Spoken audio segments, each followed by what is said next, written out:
মীনাক্ষী মুখার্জিকে দেখে তো আমার হাসবো না কাঁদবো বুঝতে পারি না, হাসবো না কাঁদবো বুঝতে পারি না। আপনি মঞ্চে এসে গালাগাল দিলেন। এখন আমি যেমন মঞ্চে ভাষণ দিচ্ছি, আমার মাঝে মধ্যেই অমিত শাহ সম্পর্কে বলতে গিয়ে, মোদী সম্পর্কে বলতে গিয়ে, যোগী সম্পর্কে বলতে গিয়ে একেবারে গালাগাল যে বেরোতে চাইছেন না সেটা বলা যাবে না, কোন ক্রমে চেপে রাখছে। কিন্তু মীনাক্ষী মুখার্জিদের মুখে আমরা কখনো তাদের হাবভাব দেখে এরকম বোঝার উপায় নেই যে নরেন্দ্র মোদীকে কিছু একটার বাচ্চা বলতে গিয়ে তিনি নিজেকে রুখে দিলেন। অমিত শাহের বিরুদ্ধে কোন একটা গালাগালি দিতে গিয়ে তিনি নিজেকে সংবরণ করলেন না। গোটা দেশে বাঙালি মানেই বাংলাদেশি, আর পশ্চিম বাংলা মানেই বাংলাদেশ, এই আওয়াজটা তোলার অর্থ কি আমরা জানি। আমরা জানি যে আসলে গোটা দেশ জুড়ে ওই আদানি, ওই আম্বানি, নীরব মোদী একটা কথা খুব চালু আছে, দুজন গুজরাটি দেশ কিনছে, দুজন গুজরাটি সব বিক্রি করছে।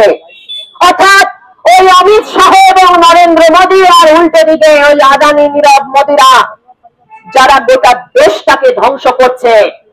গোটা দেশে চাকরি বাকরি নেই।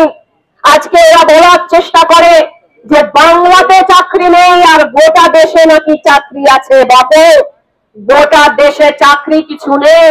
ওই যাদবপুরের 2-4 জন ইঞ্জিনিয়ার গিয়ে বছরে 1 কোটি টাকার চাকরি পেতে পারে।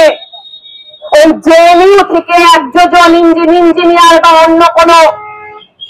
অন্য কোনো বিষয় থেকে পাশ করে প্রেসিডেন্সি কলেজ থেকে কেউ গিয়ে ওই 1 কোটি টাকার মাইনের চাকরি করতে পারে, কিন্তু আসলে গোটা দেশ জুড়ে কোনো চাকরি নেই।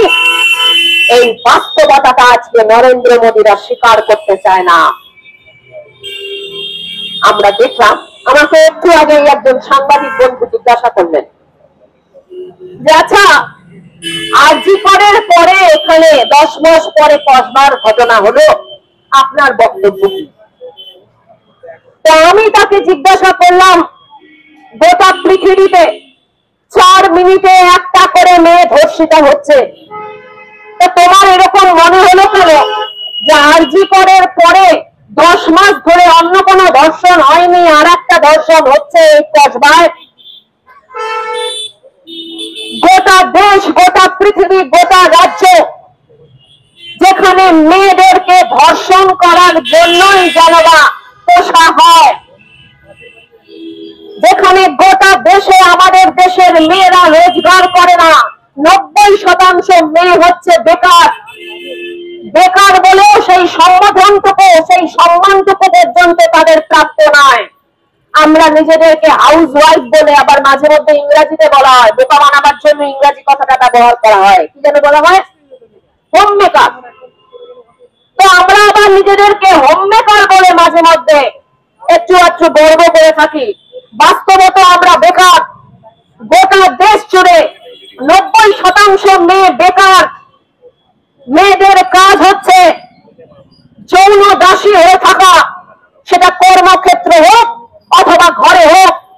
এই সংস্কৃতির বিরুদ্ধে যেখানে বিন্দুমাত্র কোনো প্রতিবাদ নেই, যেখানে ওই কলেজে নির্বাচন হয় না, তার মানে ওই সিপিএম এর আমলের নির্বাচনটা কিন্তু কোন মহান নির্বাচন হতো না।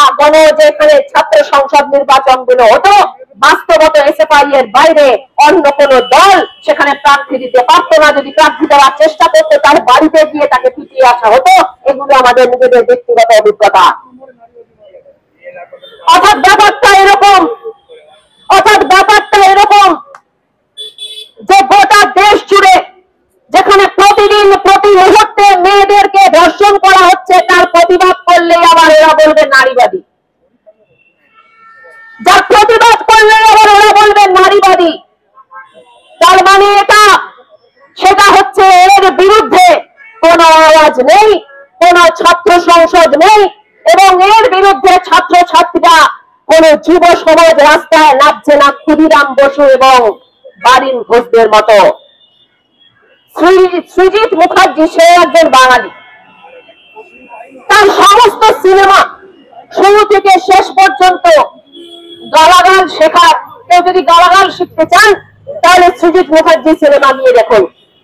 এটা সৃজিত মুখার্জি সিনেমা বলে নয়, হলিউড মানে এই যে বাড়িতে বাড়িতে যেখানে নেটফ্লিক্স থেকে শুরু করে নানা ধরনের মিডিয়া আমরা দেখি, সেখানে সিনেমা মানেই গালাগালি, সেখানে অশ্রদ্ধ গালাগালি প্রত্যেকটা সংস্কৃতি এবং সিনেমায় আমরা প্রতি মুহূর্তে দেখে থাকি। এবং তার প্রতিফলন আমরা দেখলাম মীনাক্ষী মুখার্জির মুখেও। কমিউনিস্ট, বামপন্থী, যার এই অপসংস্কৃতির বিরুদ্ধে প্রতিবাদ করার কথা, যার সৃজিত মুখার্জিকে গিয়ে বলার কথা, বাবু সিনেমা বানাচ্ছে বানাও, প্রথম থেকে শেষ পর্যন্ত কিস্তি দিও না, যার ওই হলিউড ইংরেজি সিনেমা যেখানে শুরু থেকে শেষ পর্যন্ত কিস্তি দেওয়া, এবং শুধুমাত্র সিনেমা নয়, এখন আপনি যে কোনো ওই আড়ালের ঘরের দুলালদের ইংরেজি মাধ্যম স্কুলগুলোতে যান, সেখানে বাচ্চা কাচ্চাদের কাছে এটাই হচ্ছে ফ্যাশন, কথায় কথায় তারা ইংরেজি কিস্তি দেবে, এটাই হচ্ছে মডার্নিজম, এটাই হচ্ছে আধুনিকতা। তার বিরুদ্ধে কথা নেই, এখন সেটাকে নকল করে হাতে হাতে পর্নোগ্রাফি, তার বিরুদ্ধে কোনো কথা নেই, আবার মাঝে মধ্যেই ধর্ষণ হলে বলে ফাঁসি চাই ফাঁসি চাই, রাত্রিবেলা গিয়ে পর্নোগ্রাফি দেয়, ধর্ষণ হলেই বলে ফাঁসি চাই ফাঁসি চাই, আবার ওই পর্নোগ্রাফিতে তারা ব্যবসায় যাকে বলে পয়সা ঢালে, এর বিরুদ্ধে কোনো কথা নেই। সাংবাদিক বন্ধুরা এসে বলছেন আরজি করের পরে কসবায় ধর্ষণ হলো, পাগল নাকি? 4 মিনিটে একটা করে ধর্ষণ হচ্ছে, লজ্জা করে না? এর বিরুদ্ধে কোনো আওয়াজ নেই, লজ্জা করে না? যখন ধর্মের নামে ডাইনি হত্যা হচ্ছে, যখন ধর্মের নামে আমার মাথায় ঘোমটা তুলে দেওয়া হচ্ছে, আবার যখন সংস্কৃতির নামে জামা কাপড় খুলিয়ে সিনেমায় নাচানো হচ্ছে, সেইটার বিরুদ্ধে কোনো কথা নেই। আর আজকে ধর্ষণটাকে নিয়ে শুধুমাত্র নোংরা রাজনীতি, ধর্ষণ হলেই মমতা ব্যানার্জির সরকারটাকে ফেলা যাবে। আর মীনাক্ষী মুখার্জিকে দেখে তো আমার হাসবো না কাঁদবো বুঝতে পারি না, হাসবো না কাঁদবো বুঝতে পারি না। আপনি মঞ্চে এসে গালাগাল দিলেন, এখন আমি যেমন মঞ্চে ভাষণ দিচ্ছি, আমার মাঝে মধ্যেই অমিত শাহ সম্পর্কে বলতে গিয়ে, মোদী সম্পর্কে বলতে গিয়ে, যোগী সম্পর্কে বলতে গিয়ে একেবারে গালাগাল যে বেরোতে চাইছেন না সেটা বলা যাবে না, কোন ক্রমে চেপে রাখছে। কিন্তু মীনাক্ষী মুখার্জিদের মুখে আমরা কখনো তাদের হাবভাব দেখে এরকম বোঝার উপায় নেই যে নরেন্দ্র মোদীকে কিছু একটার বাচ্চা বলতে গিয়ে তিনি নিজেকে রুখে দিলেন, অমিত শাহের বিরুদ্ধে কোন একটা গালাগালি দিতে গিয়ে তিনি নিজেকে সম্বরণ করলেন না।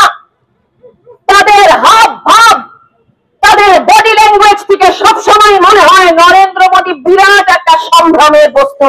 শিমুর আন্দোলন থেকে দেখছি, হ্যাঁ নরেন্দ্র মোদী লোকটা একটু সাম্প্রদায়িক বটে, কিন্তু বাপটা বেটা তো বটেই, কি সুন্দর টাকাকে সানন্দে নিয়ে চলে গেলেন।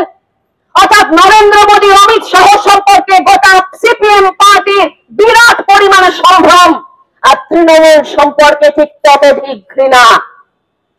তোমাদের ক্ষমতা তোমরা চলে গেছো বলে গোটা রাজ্যে গোটা দেশে এই যে সরকারি দপ্তরগুলোতে চুরিচামারি হয়, ঘুষ টুস নেওয়া হয়, এগুলো তো আমরা জানি, সিনেমাতেই দেখি। আচ্ছা, এই সরকারি কর্মচারীরা কোন ইউনিয়নের মেম্বার? কোঅর্ডিনেশন কমিটি না? তাহলে কোঅর্ডিনেশন কমিটির হাজার হাজার লক্ষ লক্ষ নাকি আপনাদের মেম্বার, আপনাদের চোখের সামনে এত সরকারি দপ্তরে চুরি হচ্ছে, আর আপনারা সাধু পুরুষ। কুণাল ঘোষ তিনি সুদীপ্ত রায়ের কর্মচারী ছিলেন, সে লাখ টাকার কর্মচারী হোক বা কোটি টাকার হোক। মীনাক্ষী মুখার্জিদের মুখে কখনো শুনেছেন যে আদানি গ্রুপের কোন একজন ম্যানেজার তার নামে গালিগালাজ করতে যে আদানি হচ্ছে চোর নাম্বার 1? আপনারা মীনাক্ষী মুখার্জির মুখে কোনদিন শুনেছেন ওই যে কিংফিশার কোম্পানি, বিজয় মাল্য, তাদের কোম্পানি কোন ম্যানেজার 1 কোটি টাকার ম্যানেজার হতে পারে, তাকে নিয়ে কখনো গালাগালি করছেন চোর নাম্বার 2? তার কারণ হচ্ছে আপনাদের ঘরের ছেলেপিলেরা যাদবপুর থেকে পাশ করে, জেএনইউ থেকে পাশ করে বছরে 1 কোটি টাকার মাইনে নিয়ে এই আদানি আম্বানি এবং এই চোর কোম্পানিগুলোর, ডাকাত কোম্পানিগুলোর বিজয় মাল্যদের আপনারা সিইও হন, ম্যানেজার হন, আর তারপরে আপনারা পার্টি দেন। তাদের বিরুদ্ধে কোনো গালাগাল কর্মচারী, তারা তো আর চোর নয়।